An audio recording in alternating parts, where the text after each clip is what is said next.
Perfect. Okay, hello everyone. Thank you guys for joining us. I'm Becca Olinger. I'm the USU's AmeriCorps member, VISTA member. So now this is our next presentation. It's on the Increasing Healthy Food Access in Utah's Food Pantry presentation. And thank you guys all for joining us. Casey Coombs will be our presenter. Casey is a professional practice assistant professor in the Nutrition, Dietetics, and Food Science Department at Utah State University. Thank you so much for being here, Casey. Please go whenever you would like. Thank you so much.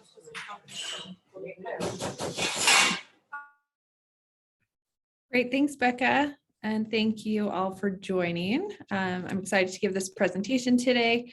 I think it's a really important and timely topic as we can continue to see increases in the number of people turning to food pantries for food assistance, as well as an increase in a lot of the chronic diseases that we know are rooted in people's dietary quality, as well as some other lifestyle factors that are impacting them. So like Becca said, my name's Casey Coombs. I teach classes primarily for the Masters of Public Health program in the Nutrition, Dietetics, and Food Science department within the College of Ag and Applied Sciences.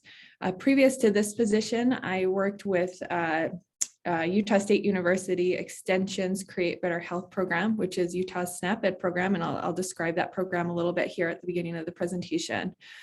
But an overview for the presentation, I think I have about 40 minutes or so to present, is I'll give you again an overview of the Create Better Health SNAP-Ed program, and then dive into several needs assessments that we did throughout the state over the past several years, looking at the value of and barriers to making healthy food choices in food pantries throughout the state.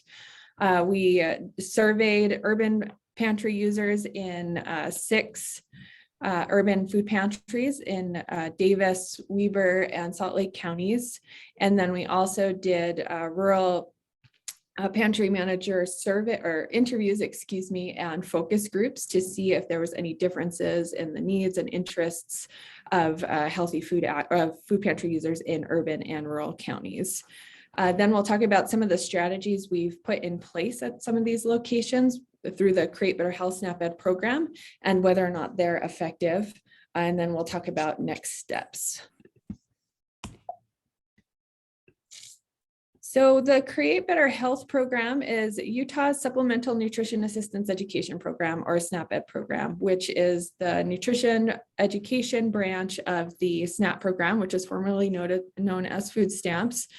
So the SNAP-Ed program is charged with the task of giving people the skills and the knowledge that they need to make healthy food choices, but also create communities where those food choices are available, accessible, affordable, et cetera.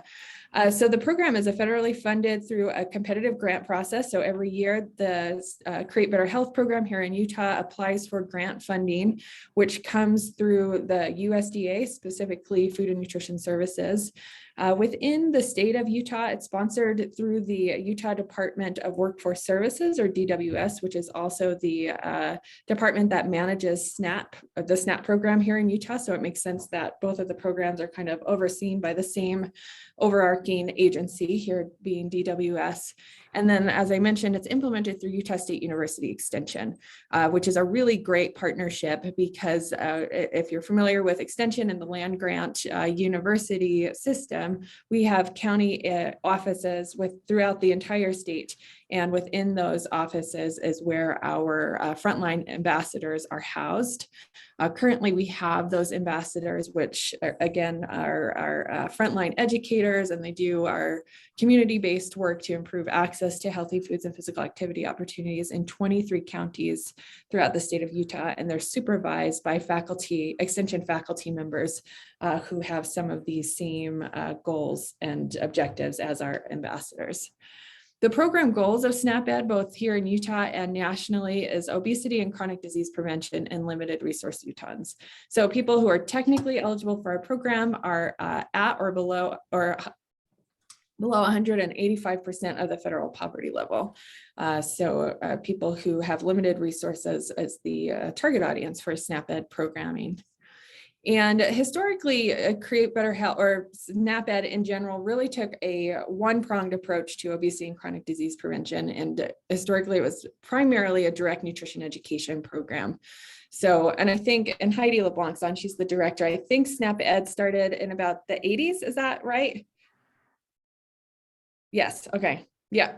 So for many years, about 30 years of the program, it was just nutrition education, kind of running under the expectation that if people had the knowledge and the skills to make healthy choices, they would be able to do so.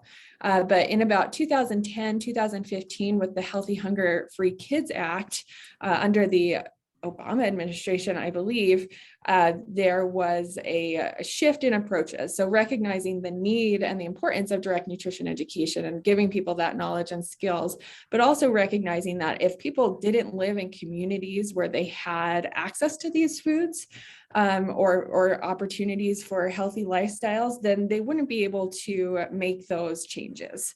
So after that act, so since about 2015, SNAP-Ed is required to take a three-pronged approach, or what we call a comprehensive approach to obesity and chronic disease prevention. That includes direct nutrition education, as well as policy systems and environment work and social marketing. And all of the interventions that we put into place here in Utah and across the nation are required to be evidence-based. So we can either adopt programming that other SNAP-Ed or other public health programs have developed and tested in their audiences to our audience here in Utah, or we can develop interventions specifically for our populations, and then we have to do research to find if they are having the intended outcomes that we were expecting. So for direct nutrition education, improving the knowledge, skills, and self-efficacy or confidence of participants on how to eat well and be physically active on a budget, we offer in-group classes. In response to COVID, we started offering virtual classes through live platforms like Facebook Live or Zoom or Google Meet. And we are, I know we are very much still in the throes of the pandemic, but we will continue to do these virtual classes as it does meet the needs of some of the participants throughout the state. This year, we're launching a free online asynchronous course. So we know there's a lot of challenges to coming to in-person classes outside of COVID-19. So we're offering our services and our education through online classes as well to see if that can meet needs of some of our eligible participants throughout the state. We teach classes to adult and youth audiences, knowing that helping youth develop healthy habits at a young age can carry throughout their life, reducing their risk of obesity and other and related chronic diseases. Some of our direct nutrition education impacts, we do evaluate our education both after a series of classes, 6 months after and 1 year after, because we know that the habits are hard to make, they're even harder to sustain. So we like to reach out to our participants to see if they are able to sustain those impacts over a longer term period. Another area of our three-pronged approach is social marketing, which is a known effective tool in delivering nutrition and physical activity messages to large audiences. It's some of the methods you may use for social marketing campaigns are the mass media. You can use social media. It's different. Social media and social marketing are two very different I don't know the right word, but they're not the same thing. But you can use social media as part of a social marketing campaign. Peer-to-peer popular opinion leaders are commonly used in social marketing. If you think of the Got Milk campaign with all of the different celebrities and athletes to help promote that positive behavior change. You can also use promotional media. And the role of social marketing in our program and in many programs is really to reinforce messages taught in classes or of the policy systems and environment work that we will be talking about in just a minute. It's difficult for social marketing to stand on its own as an effective tool to change behavior, but when it is incorporated into a more comprehensive or multi-pronged approach, it's a really effective tool to kind of remind people of the messages they're hearing in other areas of their community. And then this is what we're going to talk about for the rest of this session is our policy systems and environment changes, or we'll call them PSE changes, which the goal is to increase healthy food access and physical activity opportunities in settings where priority population live, work, shop, eat, learn, and play. So the goal of these changes to these policies or systems or the environment is to make the healthy choice the easy and the preferred choice, helping make it easier for those healthy choices for individuals to become more of the default choice rather than some of the less healthy things that are contributing to a lot of the issues we see today. So currently, Create Better Health works in schools, stores, and food pantries. And food pantries, as I'm sure you are all well aware, are typically emergency food sources for individuals and families in needs. They generally have higher income-based eligibility criteria than many federal nutrition programs. So we know we have the SNAP program, the WIC program, TANF, a couple of other emergency or federal nutrition programs that will help people who don't have enough money access healthy foods. But they are all based in eligibility. And we often hear that, some people may make literally $5 too much a month to be eligible for SNAP or eligible for WIC. So while they make a little bit too much to receive those benefits and that assistance, they don't really receive enough money to be able to have enough food for themselves and their families. And food pantries often serve a lot of people in that kind of gray area that are making too much for those federal nutrition programs, but not enough to be considered truly food secure. So that makes it a very appropriate place for Create Better Health and SNAP Ed programs to do some of their policy systems and environment work. The other reason we were drawn to food pantries when we were looking at our PSE work is here in Utah and across the nation over the last, I'd say 15 years or so, there's been a really big increase in what's called chronic food pantry use. So historically, food pantries would provide food for individuals or families during very dire times. Maybe they lost a job or they had an unexpected expense, and they would seek the services of food pantries for a couple of weeks or a couple of months. And when people are using these services for such short periods, if they don't have access to really healthy, nutritious food, it's probably not going to have a huge long-term effect on their overall health. But where we're seeing people use these food pantries as more of their as like a long-term or monthly food security strategy over the course of several years, it's important that within these settings, they do have access to the foods needed to lead healthy and active lives. So for those two reasons, it really is a natural setting for SNAP Ed and public health programs. In addition to those, the clients that use food pantries typically are food insecure, which we know is associated with an increased risk for obesity, type 2 diabetes, heart disease, and certain cancers. So some of those chronic diseases that we see being heavily based in our nutrition choices. We also know food insecure children are at higher risk for worse academic performance, higher BMIs that they'll carry throughout their lives, poor emotional development, et cetera. So working within these settings to improve healthy food access makes a lot of sense to us as public health professionals, as registered dietitians, as public health students.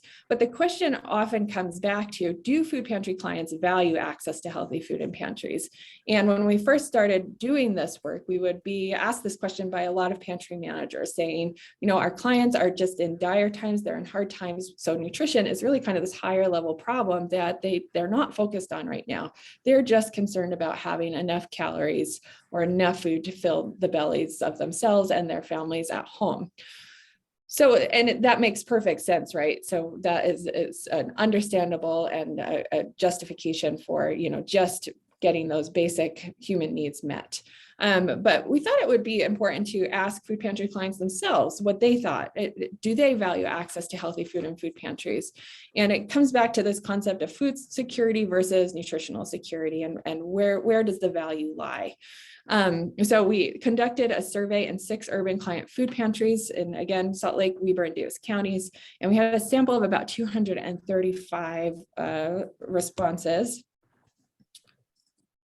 And here's just our demographics. So you can see here we had 61% female, about 40% male. What I really liked about our sample was our really equally distributed across ages, the common ages to use food pantries. So we really were pretty evenly split between ages of 25 to 64. So we got a good sample of a variety of individuals who are utilizing food pantries.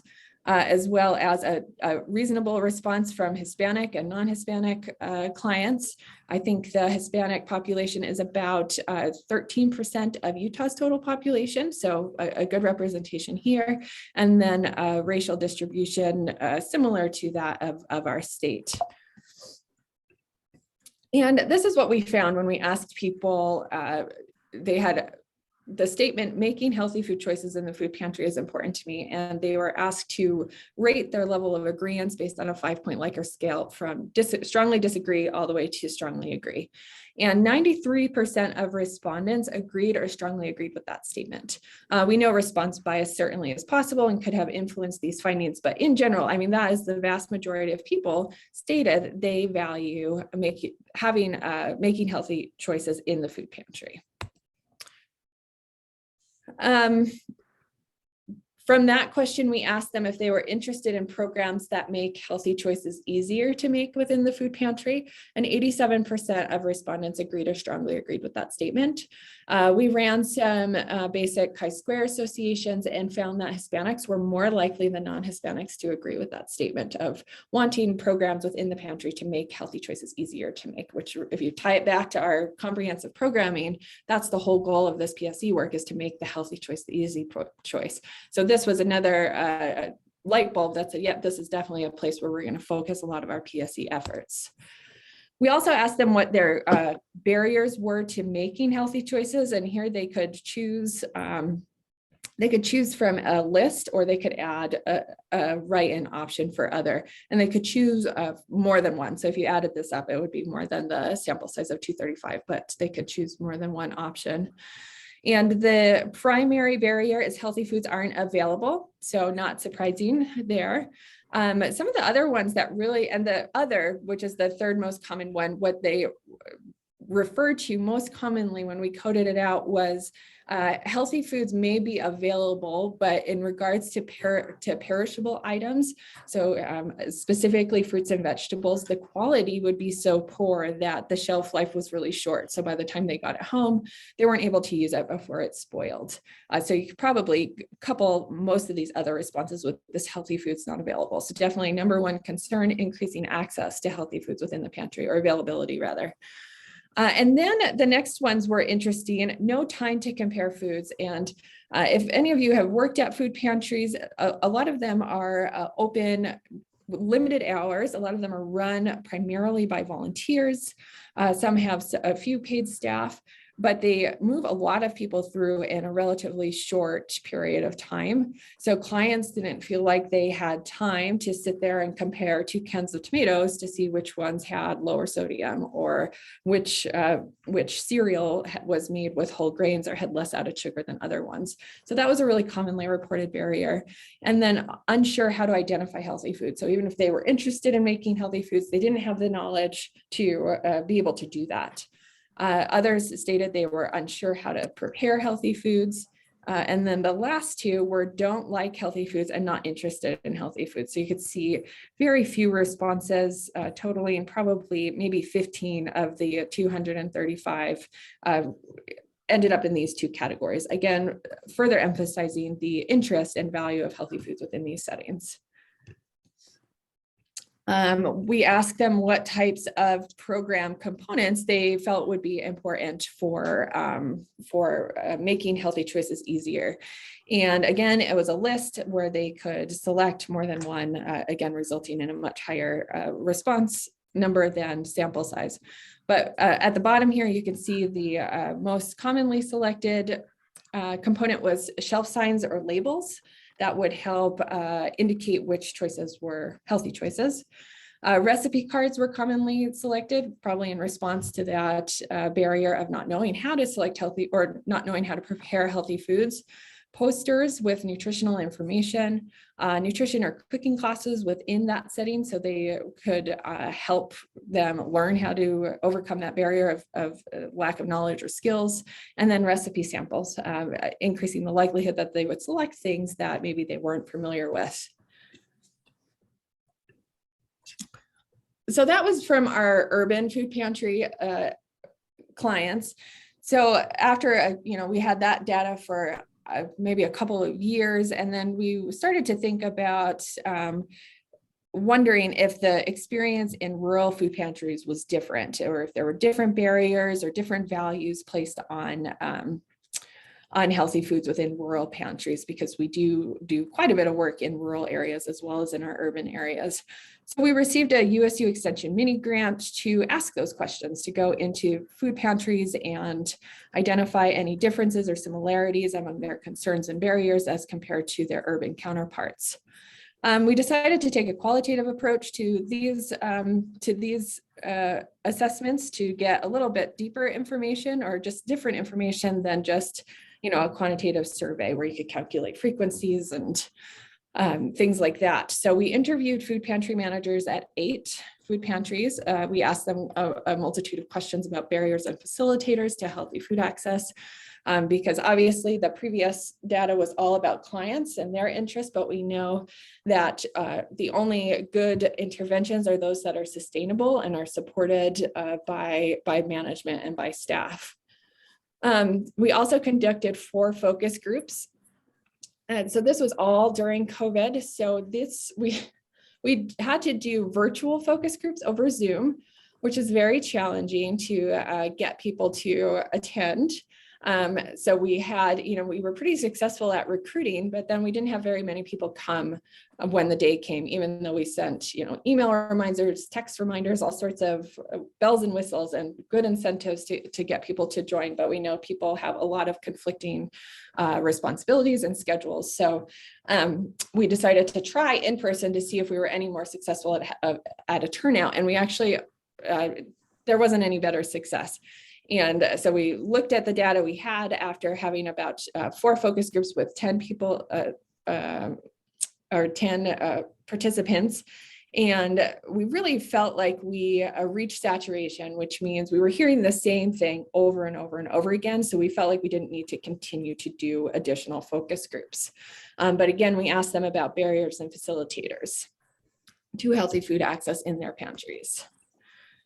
So here are some of the responses. I'm just going to check my time. Okay. So here are the food pantry managers. So again, we really need the support and the input of food pantry managers in order for our programs to be effective and sustainable, and they need to work for the organizations as well as for us as a public health organization. And I'm just going to move my, okay. So the question was, do your clients value healthy food access in the pantry? And the responses were really pretty split, where people were, about half of the managers said their clients put a high value on healthy food access in the pantry. So, and here's just some supporting quote. I think they do. If we introduce them, now, a lot of people say, oh, well, anything's good, but those that like healthy foods are always appreciative of what we give to them that they can eat that is healthy. So we did see some managers thinking their clients were appreciating when healthy food was available. And then we had about half of the managers put a low value on it, or say their clients put a low value on it. And kind of giving the idea that it is more important that people have enough food. They're not really focused on healthy food. So an interesting split here. But the reason that this is so interesting is because if you ask the food pantry managers if they themselves thought food pantries offer healthy foods, all of them put a high value on this. So they all think it's very important for them as food pantries and as food pantry managers to be able to offer these types of foods to their clients. And there were a variety of reasons that people brought up. So this first client, or the first manager, was talking about the types of individuals they serve and the potential risk factors associated with elderly individuals as well as young children, and the importance of ensuring that those 2 subgroups have healthy foods. A couple of managers talked about the obesity epidemic that we're seeing and the association of that with healthy foods. And the importance of healthy foods to help, change the trends that we're seeing with the epidemic. And then also people talked about how they are the only food source for certain clients. So again, supporting the importance of having that variety and that healthy food available. So it's interesting to see that even those managers who didn't necessarily think their clients valued it, they themselves valued playing that role in those clients' lives. So an interesting discrepancy there that I think is important to recognize. We asked the managers what barriers their clients face to making healthy choices. And this was similar to what the clients themselves in the urban pantries reported. And as you'll see, what the clients in rural pantries also reported. So talking about knowledge regarding preparation and familiarity. So talking about a lot of people will just kind of go to their default option. And if they see white rice or quinoa, they're going to go for white rice simply because that's what they're familiar with and what they know. Time is another concept that came up, and this one was interesting, and this is kind of the importance of doing qualitative data as well, as we got a deeper explanation of what they meant by time. So they felt like people just weren't taking the time to make those healthy choices, not that the pantry didn't allot them the time to do so, because just a little bit different spin on the concept of time as a barrier. So then we talked to our rural pantry clients and we asked them if it's important for food pantries to offer healthy foods, and everyone said yes. So a very high value placed on it from rural pantry clients as well as our urban clients. And they talked about pantries being their main food source, healthy food is expensive in other places, and health consequences of unhealthy foods. So again, similar value placed on it from a frequency perspective. And then what barriers to making healthy food choices? What are the barriers to making healthy food choices in food pantries? And we saw the same things we found in our surveys. So gaps in knowledge regarding how to identify or how to prepare, time to compare in the pantry, and availability popped up again. And then finally, we also asked these rural clients, what could the pantry do to help select healthy foods? And again, education. About what's healthy, what's unhealthy, shelf signs, and product placement was an interesting one that came up just in rural pantries, but not in our urban pantries. So this one client talked about having aisles of nutrition foods and aisles of junk food, and the people that want the junk food can go in there and get it fast, and those that want nutrition can look at it slower and choose. So that was an interesting idea that came up in our rural settings. So implications in CBH response. So putting this all together and synthesizing all of this information, it's clear that healthy food access is valued by food pantry clients and food pantry managers. Also, it's important to recognize that multi-level interventions that can currently improve individual knowledge and availability, visibility, and appeal of healthy food should be considered in food pantries, right? When we look at those barriers, they're kind of at the individual level, and they're also at the more environmental areas, so that if we want to improve that, we need to be working both to improve individual knowledge and skills, as well as the environment, making that environment more conducive to making healthy selections. And then also culturally appropriate foods and promotional materials should be available for food pantry clients. And this really came out of looking at our urban client surveys, where Hispanics were more likely to be interested in programs to make healthy choices easier.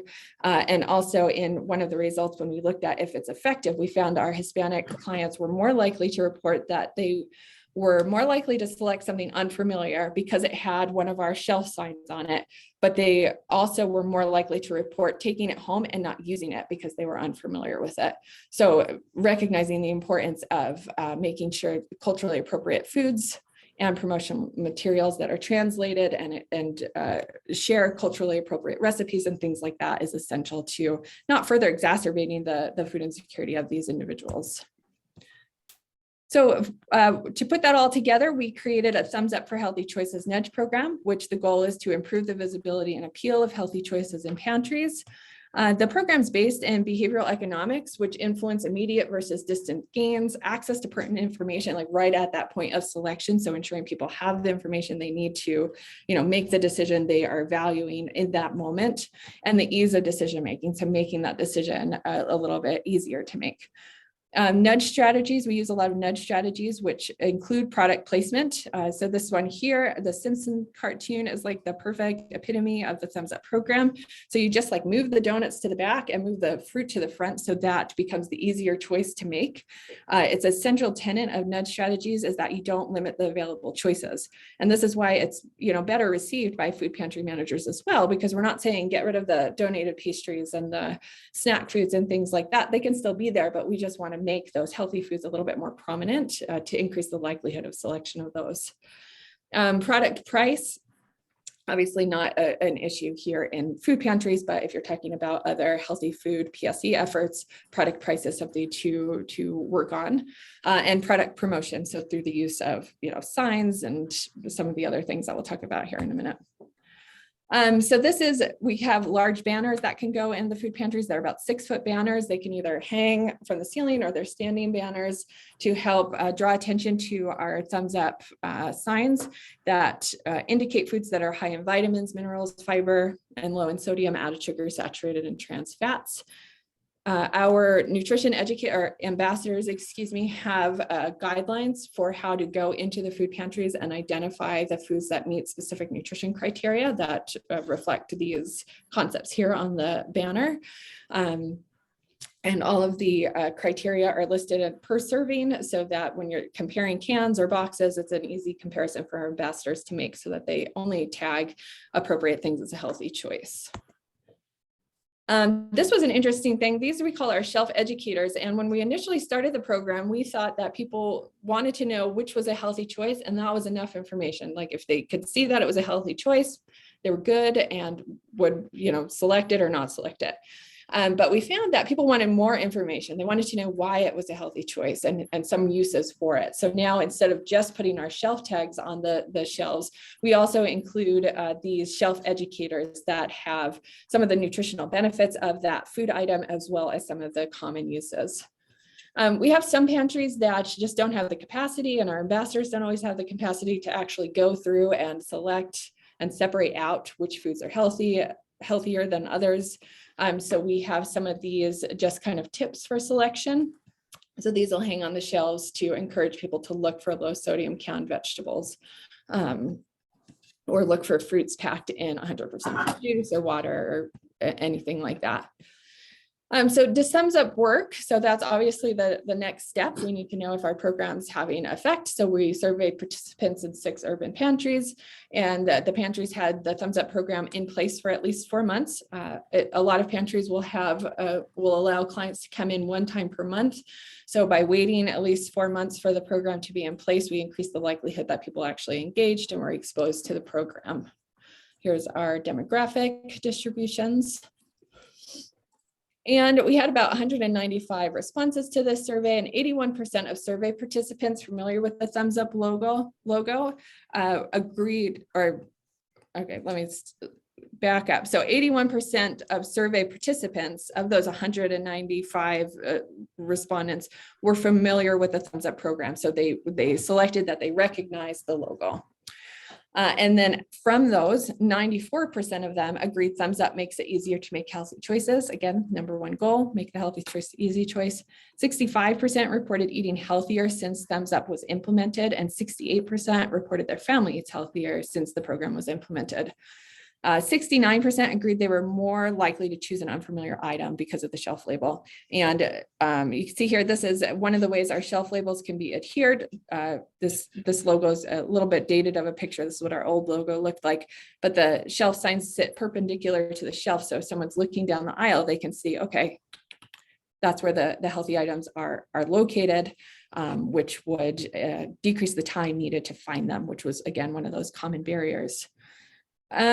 We did run some chi-square associations between age and gender and program impacts, and didn't find any statistically significant associations. So the impacts were kind of similar across ages and genders. Again, response bias possible is important to mention. Where we didn't find any associations between age and gender, we did find associations between program impact questions and ethnicity, which was interesting.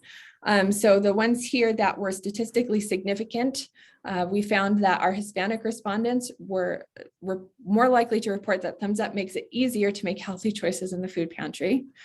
They selected thumbs up foods, but did not use them at home, which is what I was referring to previously, talking about the importance of ensuring that materials and recipes and things like that are culturally appropriate, not just translated.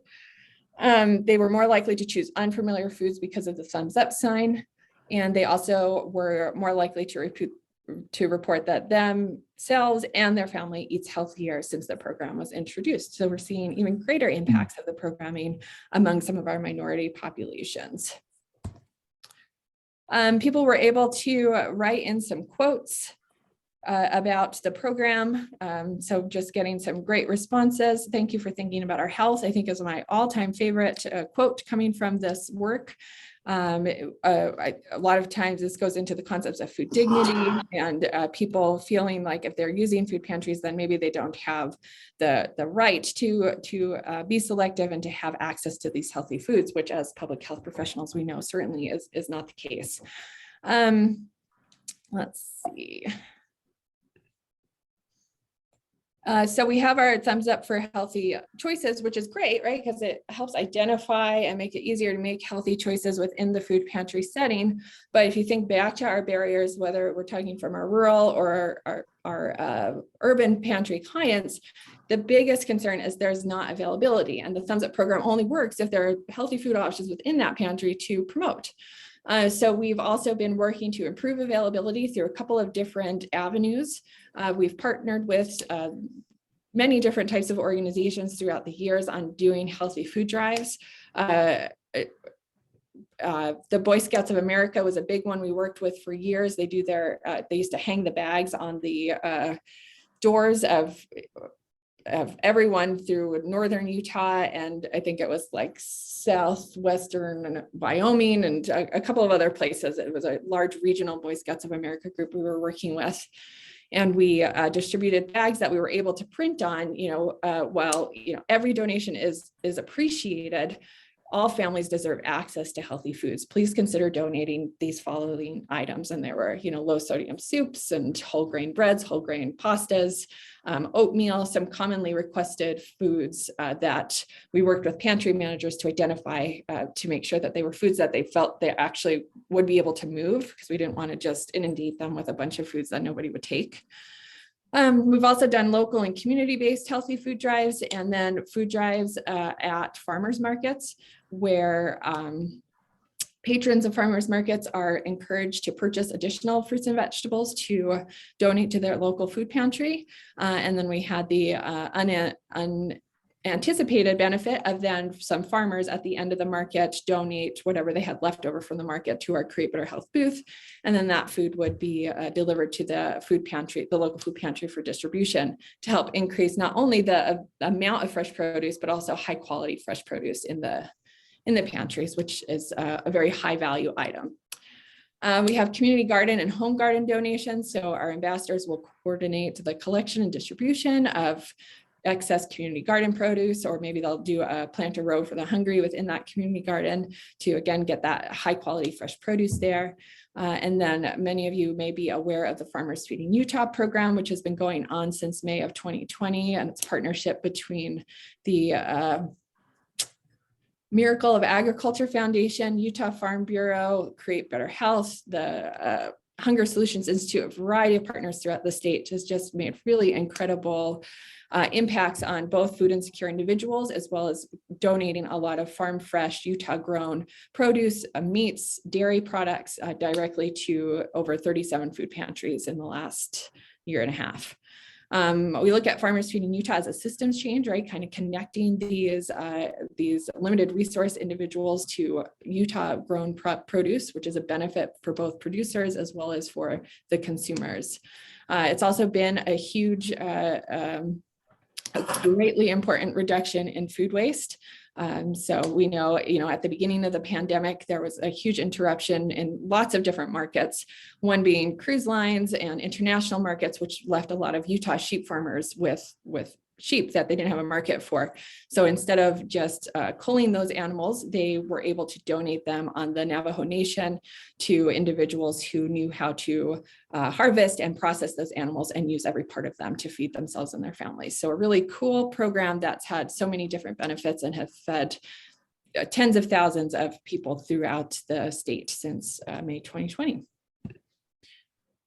So next steps, I would be remiss to not mention that while healthy food access in food pantries is really important, but strategies to ultimately address the root causes of food insecurity are even more important, right? So these are kind of Band-Aid solutions that are essential to help now and help people who are relying on these emergency food sources to have access to healthy foods.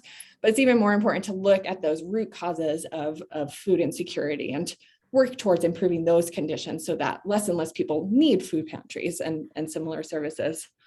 And this is just a list that I kind of threw together of some of the main drivers, in my opinion, to food insecurity. So looking at low wages, and this is, both here and in Utah, as well as across the nation, as well as globally in a lot of different areas. So really low wages contrasted to very high costs of living, right? We know the cost of housing, healthcare, medications, transportation, and childcare are astronomical compared to a lot of what people are making.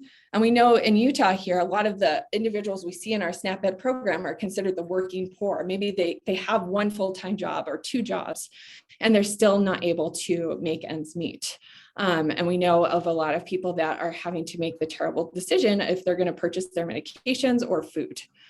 So addressing those gaps and those disparities is really important to helping address the root causes of food insecurity. We know costs for healthy food versus energy dense food, maybe where we're subsidizing food production, food assistance program eligibility. So maybe raising the cap on who's eligible for SNAP or WIC, again, to reduce the need of these emergency food sources, so people have more reliable food options to be able to choose exactly what they want by enrolling in one of the nutrition assistance programs. Looking to improve food access and availability. We hear a lot about food swamps, food deserts, ensuring that healthy food is available, accessible, and affordable in a variety of places where we see a lot of food insecurity happening. And then I think underlying a lot of these are a lot of the systemic racism that we know continues to plague our nation. So working again to improve healthy food access in pantries is important work. But looking to address some of these underlying causes, I think, is going to move the needle on the problem even more. So that's not really the work of Create Better Health, SNAP Ed, right? But there are great organizations throughout our state, including USU Hunger Solutions Institute and Utahns Against Hunger, who I think is doing several presentations here today, really work to do advocacy work, policy work to help improve conditions where people are living in general. As far as Create Better Health, what we're continuing to do from our findings is doing virtual trainings to food pantries to implement the program independently. Right now, it is the biggest shortcoming of Thumbs Up for Healthy Choices is pantries who implement it need a lot of support from our program to be able to do so, which is fine, but it limits the number of pantries we can go in to get the program set up. So we are currently using the information that we've learned from our assessments and our research to develop trainings to help pantries implement it independently, or at least with less direct support from our program. We're also looking at comprehensive programming impact. So we have that direct nutrition education, social marketing, and policy systems and environment. And what we're really interested in knowing is there a certain dosage or a certain combination of program areas that have the best impact on people's dietary behaviors and physical activity behaviors. So we're kind of running the data on that, or will be in the next couple of months, to see how we can help continue to improve the communities where we live, the knowledge and skills of our residents to make these healthy choices. And then finally, I just wanted to put a plug in for the program that I work for. We have a new, it's relatively new, 3 or 4 years, Master of Public Health with a nutrition emphasis here at Utah State It's 100% online, asynchronous, so it's great for working professionals or students who are, going from undergraduate to graduate school. There is no GRE required. So here's our website for more information. You can start in summer, fall, or spring semesters. It's rolling admission, so there's not a deadline. 42 credit hours. Again, totally online curriculum, and estimated tuition is about $16,000, which is a really great value for a graduate program. So that's my little plug for that. And now I'll turn it over to questions, but I'm going to leave this screen up just in case anyone wants to grab that information.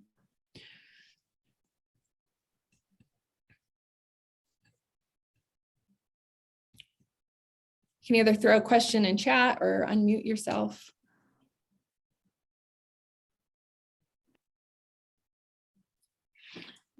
Hey, Casey, this is Sean from USU.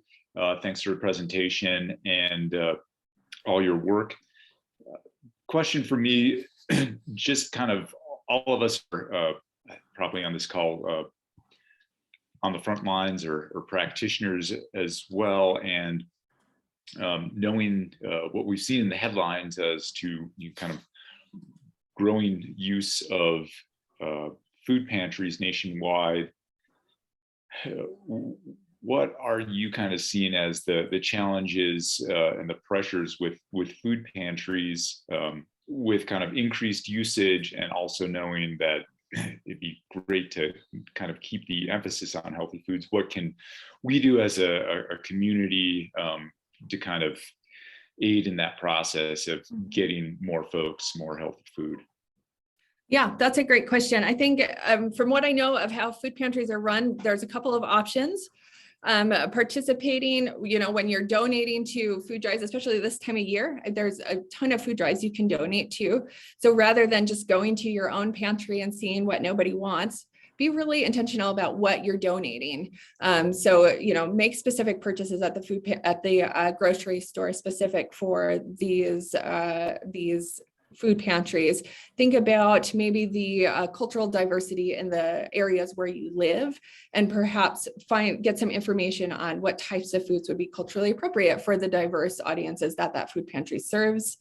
A lot of food pantries, if you donate to them financially, their dollar can go further than our consumer dollar at the grocery store. So that might be an even better way to stretch your donation rather than buying specific foods and giving it to them, maybe making, a financial donation to the food pantry. I know a lot of them are set up to do that. Donating to Farmers Feeding Utah, whether it's volunteer hours or financially supporting the program, is a great way to really stretch your the impact of your donation and how far it can go. And that one supports local producers and farmers and ranchers as well, because Farmers Feeding Utah essentially will purchase products from Utah producers at a fair price to them, but then donate it to people in need. So that's another great option. Thank you. Yeah.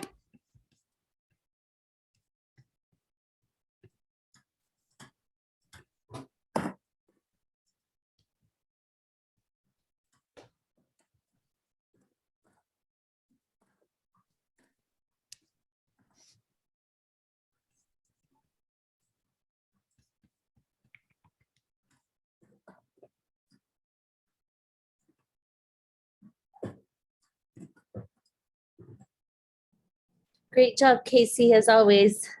Thanks. Anything you want to add, Heidi? Heidi's the director of both the Hunger Solutions Institute and Create Better Health. So definitely a leader and visionary in this work. So. Oh, thank you. I think you covered what we do pretty well. So thank you. I appreciate it.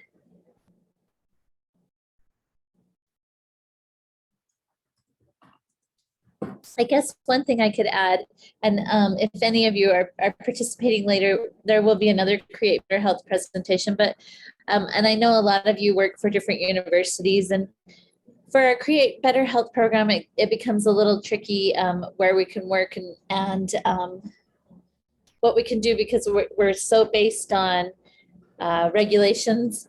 And right now we haven't been able to do, well, before the last couple of years, we haven't been able to do a lot with universities because for the Create Better Health program side of things, because of SNAP not being part of the universities. But now that it is, it's kind of opened some doors for us. But we're all throughout Utah. As Casey mentioned, we're in all 29 counties. And so in a variety of ways where we have representation that can help. So if you're at a university and want a partnership to even just get our resources, Kara Buckman here at USU, she is actually providing some of our classes to students on campus who may or may not qualify for our program, but it's free resources. So she's just providing it because it's a great resource as well. So reach out to me or Casey or Kara if you need anything else.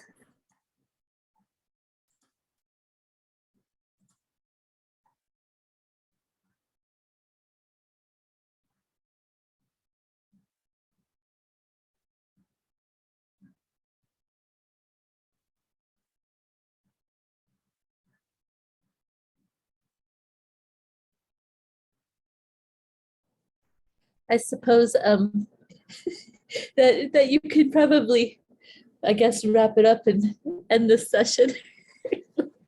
Yeah, I was just going to chime in and say thank you so much, everyone, for coming, and thank you, Casey. That was very enlightening and very informative. Thank you so much.